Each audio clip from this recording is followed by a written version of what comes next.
So there's a lie spreading through the world like wildfire right now. This lie is ancient in its roots, but modern in its disguise. It once led to the burning of homes and to the spilling of innocent blood, to the exile of entire communities on all of the continents on the globe. Today, this lie wears a new face. It's wrapped up in hashtags, in headlines, in humanitarian slogans. And once again, this lie is being spread across the world, and the world is eating it up. I'm David Tal. I am the Balagan Connection. I'm also officer in the IDF. I'm also an Israeli citizen. I'm also an American. I'm also a born-again Christian. And I am one of the few people that you're going to hear on this platform that has actually seen action, both in the battlefields of the Middle East and the battlefields of the media war firsthand. So, ladies and gentlemen, start your engines because we're going to be talking about the lie against God's people, the lie against the Jews, the lie against Israel, and what that means. You've probably heard the term blood libel before. It's one of the most sinister and crazy lies that was ever told about the Jewish people. The accusation that the Jews kidnap and murder Christian children for ritual purposes. Sometimes it's called for the making of the matzah at Passover. Sometimes it's to be a reenactment of the crucifixion. And again, it's very interesting that it's connected to blood in both cases. But in any case, it's a slander so grotesque that you think it belongs to some forgotten medieval period. But it didn't begin in some far-off land. It started in England. And if you want to understand how this works, go back to England in 1144 in a tiny little village called, well, it was a city back then, I think, called Norwich. And we're talking about a boy. His name was William. He was 12 years old. And look how much details we have about it. He was the son in a local family, and he was an apprentice in a leather factory, or he was a tanner, I think is the word you call it. He was a normal boy from a normal home, and he went missing. A few days later, his body was found in the woods. That's where the tragedy should have ended. That's where the tragedy should have been over. I mean, as tragic as it is, but it wasn't. Because a monk with an agenda stepped in probably about 4 years later and turned this family grief into a weapon. This monk's name was Thomas of Monmouth, I think is the way you say it. And he wasn't there when William was killed, but he showed up after the event. But that didn't stop him from writing the first actual blood libel in European history. He claimed that the Jews of Norwich had abducted William, had tortured him, had crucified him in mockery of Jesus. There were no witnesses, there was no evidence, and even the local sheriff tried to protect the Jewish community. But the lie stuck. Not only did it stick, it spread, because it confirmed what the people actually thought beforehand. It confirmed what was in the hearts of the medieval society even beforehand. It confirmed what they wanted to believe, that the Jews were dangerous, that the Jews were alien, that the Jews were monsters, and the Jews were guilty. And I remember when I studied about this event, and then I was explaining this to other people, what always struck me is that I was not surprised by the fact that somebody had put up a story about the Jews. Stories about the Jews have been going on for thousands of years. I mean, go back to the book of Esther. Open up your Bible. Go back to the book of Esther. It's a story that somebody put together about the Jews. It's not new for us. I mean, this is normal. This is something that I always remember feeling. What I always find crazy, scary, is the fact that normal, rational, moral people bought into this lie. Bought into this lie in Persian in the time of Esther, bought into this lie in England 1,000 years ago, and are buying into this lie today. It's about the war on truth. It's about how falsehoods have become gospel, how people buy into things that are blatantly not true without checking. How NGOs and so-called humanitarian groups have become megaphones for terrorist propaganda, and how millions of good-hearted people and many more not so good-hearted people, okay, have emotionally been manipulated into standing with this evil. What should have been whispered in the corner is now shouted on the streets. It's posted online. It's pushed in the media. The hatred of the Jews and the Israelis has become a coordinated movement. It's growing fast. It's rising. It's spreading. And more than anything, it's becoming socially accepted and dangerously mainstream. Jew hatred is no longer the fringe. It's global. And for those of you who read the Bible, you realize and understand this is more than just politics. This is more than just social facts. This is more than just a political wave. This is more than just a fad. This is spiritual. This is the world turning against God's chosen people.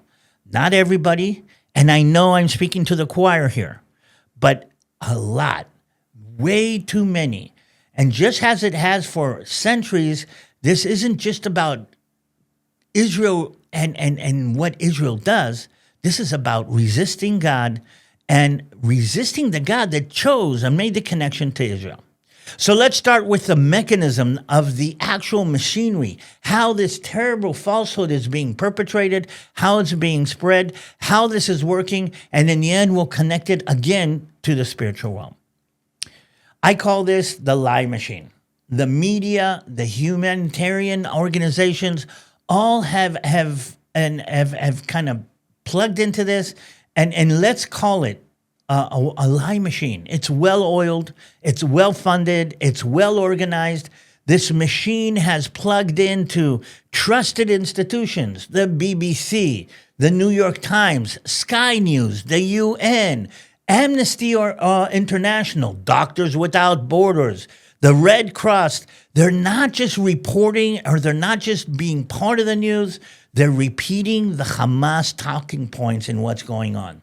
Sometimes within minutes of a terrorist press release, you see the media waving the flag, not checking the facts, not actually doing any kind of research, and actually perpetrating this. Take the Gaza hospital bombing last year. I don't know if you remember, Hamas blamed Israel for bombing a hospital. It was all over the news. They talked about 50 casualties.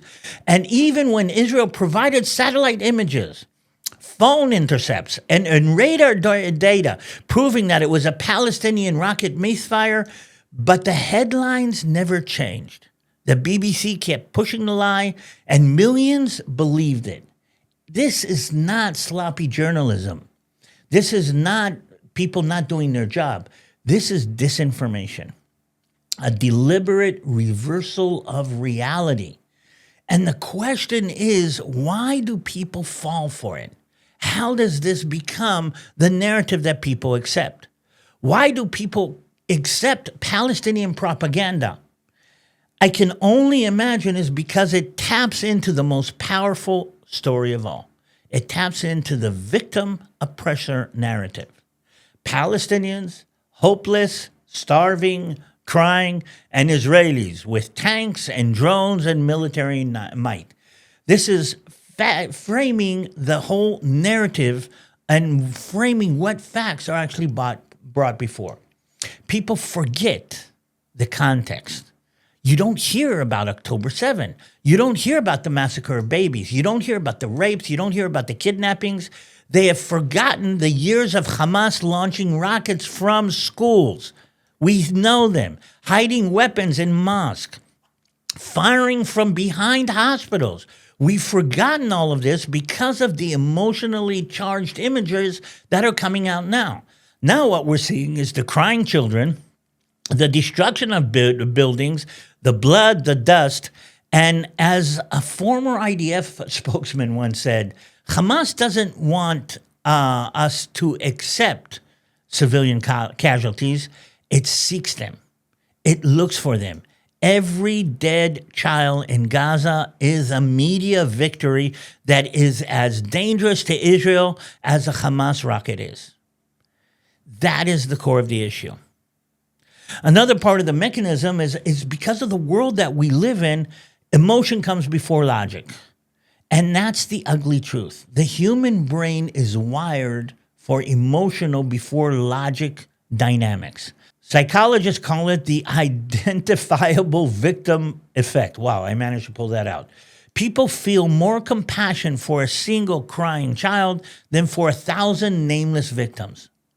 Hamas knows this. And they craft their content to provoke emotion. They want to provoke emotion, not thought. They don't want you to think about it. They don't want people to think about it. They don't want the world to think about it. They want the world to feel the emotion. And in today's world, how the story is told matters more than what's true. A photo that says Israel bombs a hospital will be seen by millions all over the world.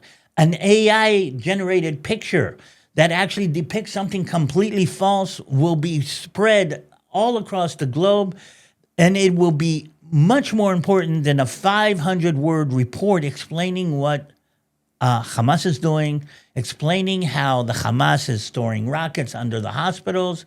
It doesn't matter. By the time the facts catch up, the lie has already gone viral. And the minute it goes viral, the impact is already done. And why? Why, when you try to speak up, when you try to tell the truth, you're shouted down. And I've seen it. I've heard it. I've lived it. You should see some of the comments that come through. Students are canceled in universities for defending Israel. Journalists are blacklisted because they don't go with the narrative. The posts are shadowed. Even my YouTube channel has suffered some of this shadow banning, or they haven't taken me down yet. I hope they won't. But the facts don't matter if they don't feel right.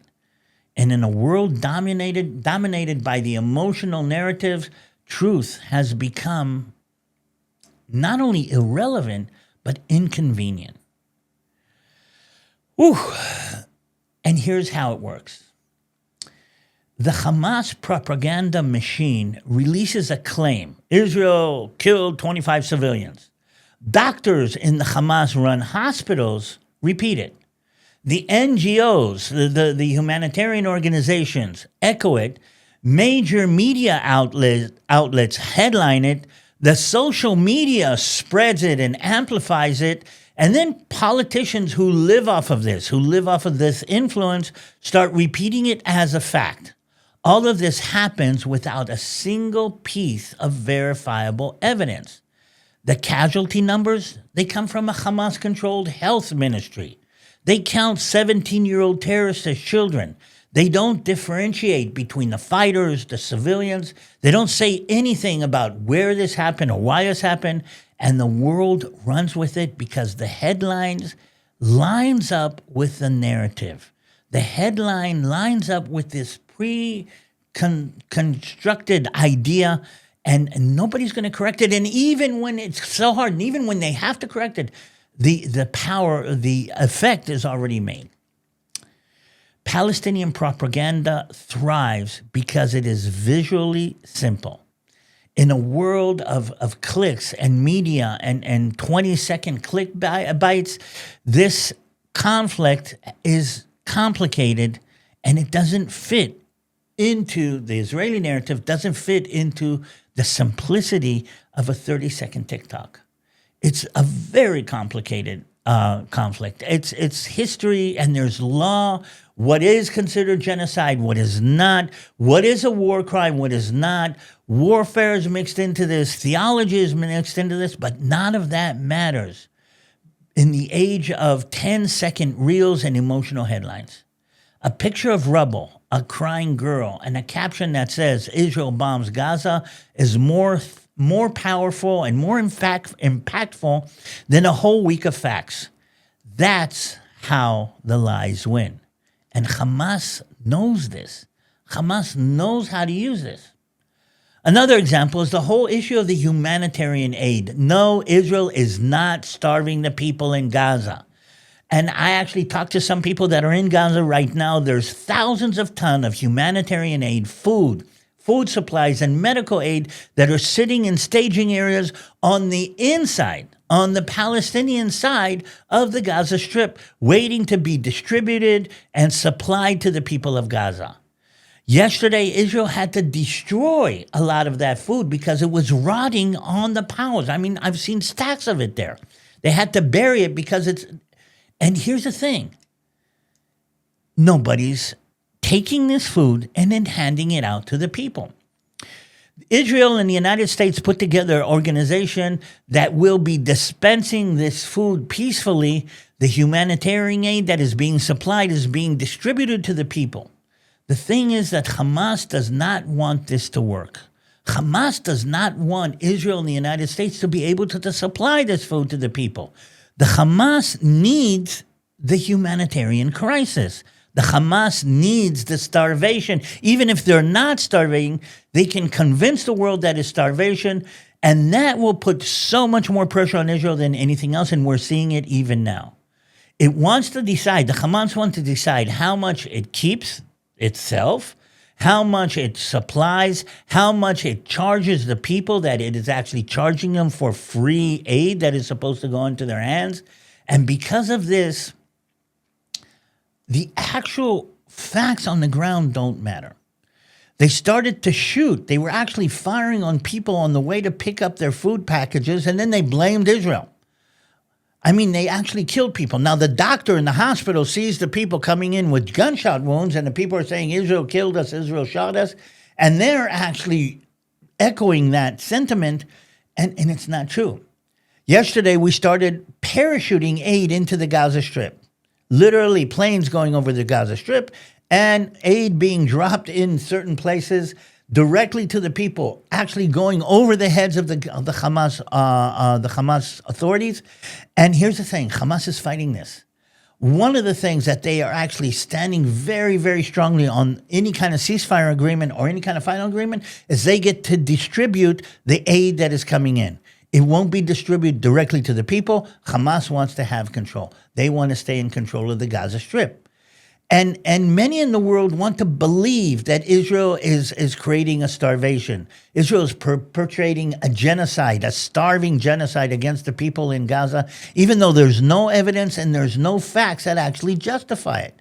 Israel's gone through huge efforts to push this aid in, even though I think, by the way, I personally think they shouldn't. But they put on huge efforts to push this aid into Gaza, and the world doesn't want to see it.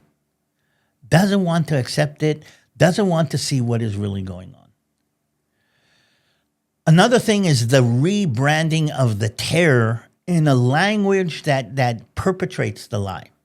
Hamas has successfully managed to rebrand its terrorism as resistance. They use Western progressive language, terminology that has nothing to do with what the situation is on the ground or nothing to do with Arab Muslim culture.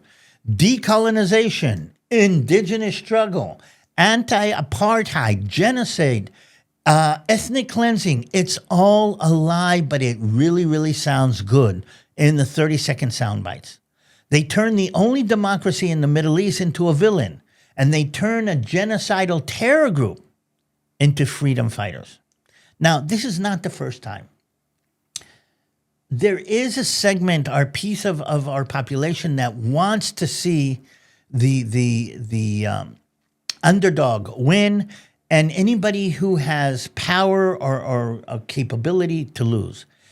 I mean, one of the things that I always find fascinating is how do people turn somebody like Che Guevara into a freedom fighter?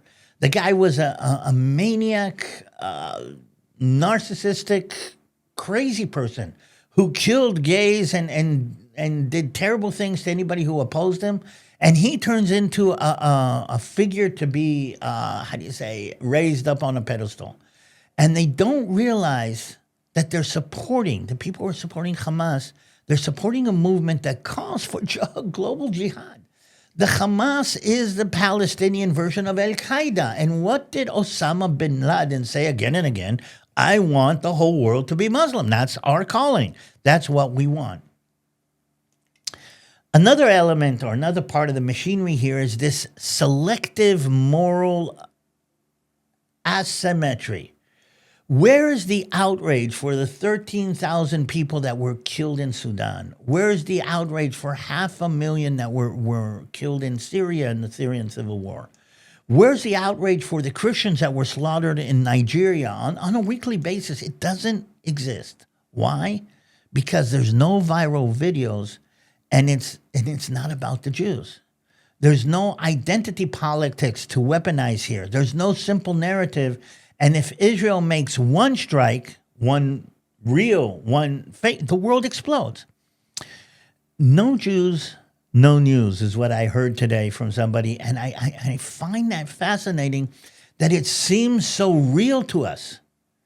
The world is not about justice. It's about this selective outrage based on emotion, based on ignorance, and based on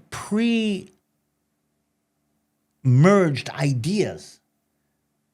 And here's the hard question. Why do people do this? Why do people buy into this? Why do people believe the lies about Israel so easily? Why is Hamas treated like a government and Israel treated like a monster? Why do people buy into the fact that we need the blood of Christian children for our monsters? Why is it that it is so easy to convince some people about these terrible lies? There's a simple answer. Emotion beats truth. Yes, the Palestinian propaganda works because it exploits the suffering. It hijacks the justice language. It simplifies the complex situation. It bypasses logic and turns everything into empathy, and the empathy into emotion and ammunition for a war that's not about rockets, it's about narratives. But there's more. Israel is not just a nation.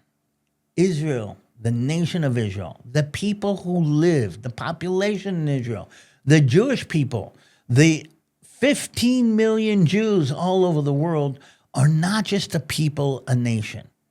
The way I tend to say it, Israel is a flag that is waving on the world stage. It is a flag, just like every other flag that represents something. Israel is a flag that represents God's promise and represents the fact that God's promise is still being kept. It's a flag that represents that God's story is still unfolding in the world today. It's a flag that indicates God's covenant is still alive.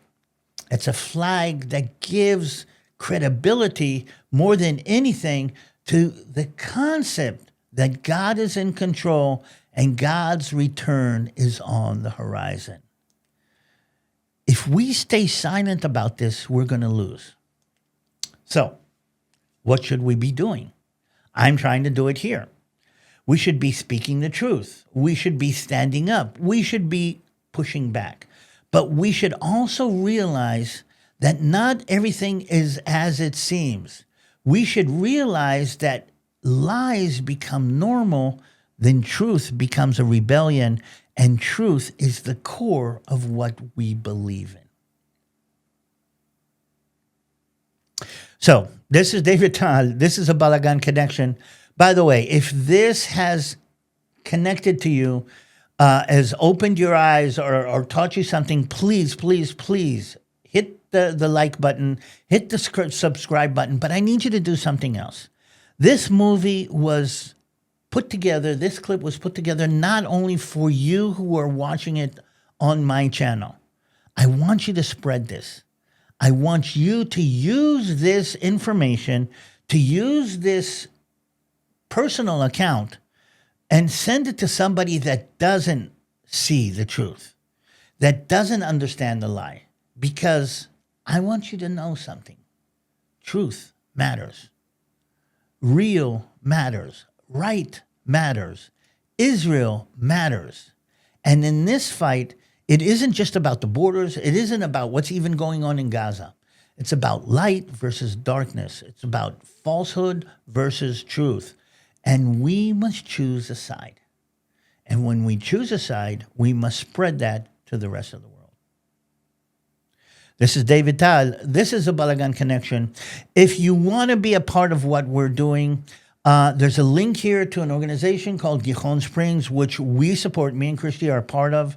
We will be going back to Israel in September to find more places that we can lay down. God has blessed us with resources for this organization right now. We're supporting military units. We're supporting widows. We're supporting ministries in Israel. And if you want to be a part of this, or if you want to, well, help support me and Christy directly because guiding has not picked up yet, click the Gihon Springs QR code here or go to gihonsprings.com and be a part of fighting for the truth and fighting for Israel. Hope to see you soon.